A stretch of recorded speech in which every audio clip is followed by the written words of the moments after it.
Who's Trotsky?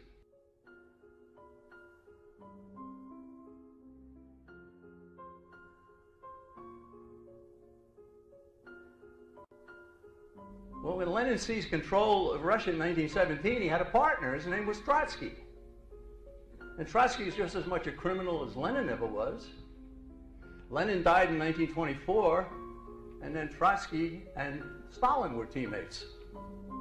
So Trotsky and Lenin worked together, then Trotsky and Stalin, and they had a fallout. He was exiled by Stalin in 1927. And he ended up in Mexico, where he was slain by one of Stalin's agents with an axe through his head. Okay, so the neoconservative movement is socialism, internationalism, and Trotskyism.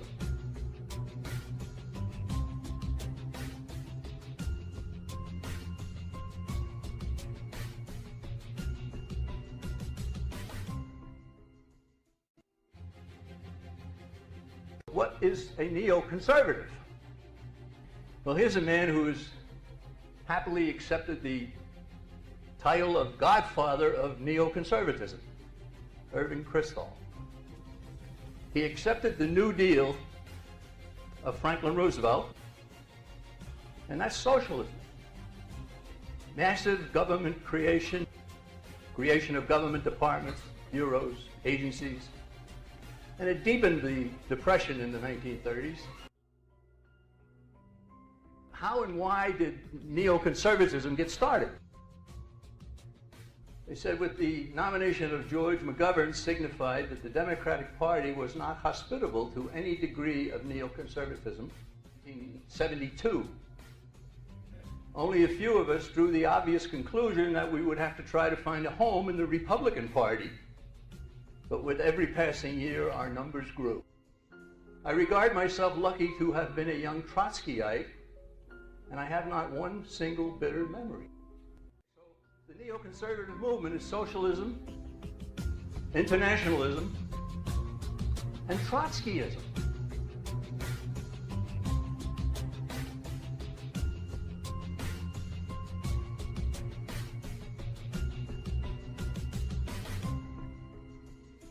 Well, some of you are aware of this famous book, Tragedy and Hope, written by Georgetown professor Carroll Quigley way back in 1966. Carroll Quigley wrote this 1,300-page book, and he told us in his book that he was aware of a secret society whose purpose was to rule the world, and that its agents in the United States were the Council on Foreign Relations. Now, toward the end of his book, Carroll Quigley said this: the two parties should be almost identical, so that the American people can throw the rascals out at any election without leading to any profound or extensive shifts in policy. Now, I'm sure many of you in this audience realize that you can change from Democrat to Republican, and back to Democrat, and back to Republican, and there's no change. Right? So what Quigley wanted to see happen has happened.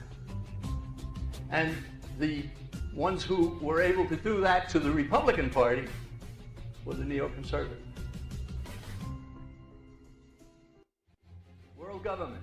All neoconservatives want world government. They may have minor disagreements among themselves, but they all favor continued U.S. subservience to the United Nations.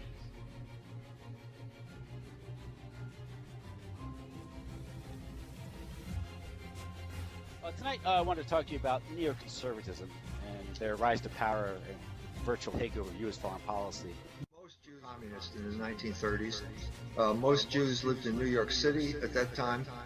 Most of the Jews at that point went to City College in New York. And we have the famous story of Alcove A at the lunchroom there, which was the Stalinists, and Irving Kristol was part of Alcove B and the Trotskyists.